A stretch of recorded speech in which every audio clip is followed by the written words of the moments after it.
விளையாட்டு திறமையாளர்கள் தமிழ்நாட்டுடைய எந்த மூல முடுக்கில் இருந்தாலும் அவங்களை கண்டுபிடிச்சு அவங்களை எல்லாம் சாதனையாக ஆக்குகின்ற அந்த முயற்சியில் இந்த அரசும் நம்முடைய முதலமைச்சர் அவர்களும் மிக தீவிரமாக ஈடுபட்டிருக்கோம்.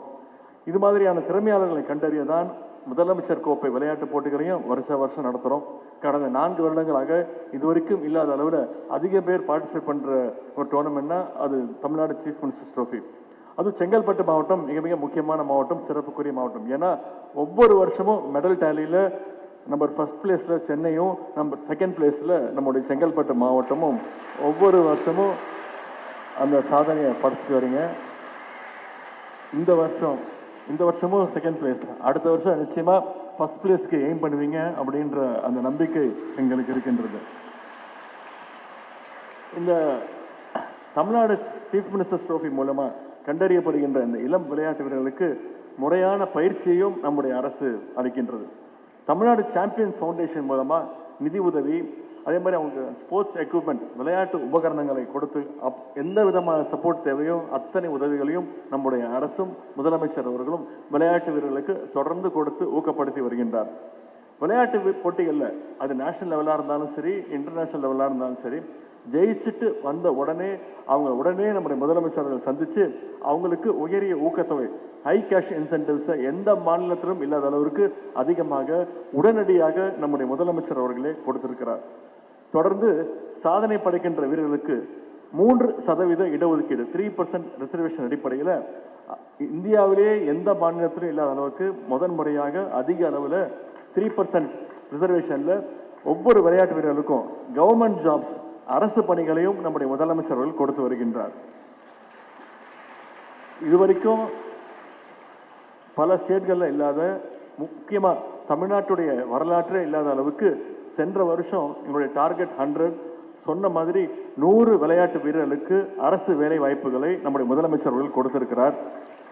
வருகின்ற ஆண்டும் முதலமைச்சர் அவர்கள் எங்களுடைய துறைக்கு ஒரு டார்கெட் கொடுத்திருக்கிறார். சென்ற ஆண்டு 100 பேர் கொடுத்திருக்கீங்களா, இந்த ஆண்டும் 100 விளையாட்டு வீரர்களுக்கு ஜாப் ஆஃபர்ஸ் கொடுக்கணும், கவர்மெண்ட் ஜாப் கொடுக்கணும் அப்படின்னு முதலமைச்சர் அவர்கள் அறிவுறுத்திருக்கிறார். அந்த பணியிலும் நம்முடைய துறை ஈடுபட்டிருக்கு. அது மட்டும் இல்லை, பல்வேறு சர்வதேச மற்றும் தேசிய அளவிலான போட்டிகளையும் நம்முடைய அரசு தொடர்ந்து நடத்திட்டு இருக்கு. இப்போ 2 நாளுக்கு முன்பு தொலைக்காட்சியில் பார்த்துருப்பீங்க, நியூஸ்ல பார்த்துருப்பீங்க. 2 நாளைக்கு முன்னாடி முதன்முறையா சென்னையில் ஸ்போர்ட்ஸ் சாம்பியன்ஷிப் அந்த போட்டியை 1 வார காலம் நடத்தணும். இன்னும் 1 வாரத்தில் சென்னையில் ஃபர்ஸ்ட் டைம், தமிழ்நாட்டில் first time men's junior hockey world cup அந்த போட்டிகளை சென்னையிலையும் மதுரையிலையும் நடத்த இருக்கோம். வேர்ல்டு லெவல்லேருந்து 24 டீம், 24 டீம்ஸ் இந்த போட்டியில் பங்கேற்க இருக்கிறாங்க. நவம்பர் 28 டிசம்பர் 10 வரைக்கும் இந்த போட்டிகள் சென்னையிலும் மதுரையிலும் நடக்க இருக்கு. சென்னை இருக்கக்கூடிய மேயர் ராதாகிருஷ்ணன் ஸ்டேடியமில் அது புது பொலிவுடன் அது தயாராகிட்டு இருக்கு. அதே மாதிரி மதுரையில் ஒரு இன்டர்நேஷனல் லெவலில் புது ஹாக்கி ஸ்டேடியமும் அந்த பணிகளும் நடந்துகிட்டு இருக்கு.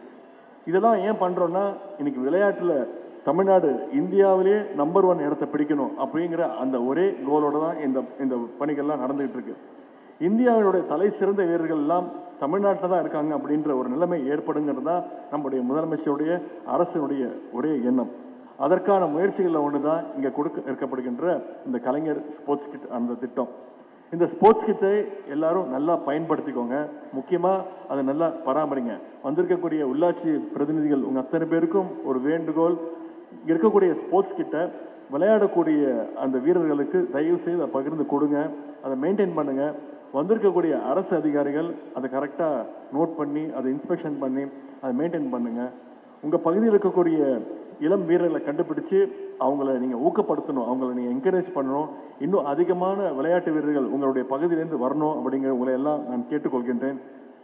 இறுதியாக கலைஞர் ஸ்போர்ட்ஸ் கிட்டை பெற்றுக்கொண்டுள்ள செங்கல்பட்டு மாவட்டத்தை சேர்ந்த அனைத்து இளைஞர்கள், விளையாட்டு வீரர்கள், மாணவ செல்வங்கள் உங்கள் அத்தனை பேருக்கும் மீண்டும் என்னுடைய வாழ்த்துக்களை தெரிவித்து விடைபெறுகின்றேன். நன்றி, வணக்கம்.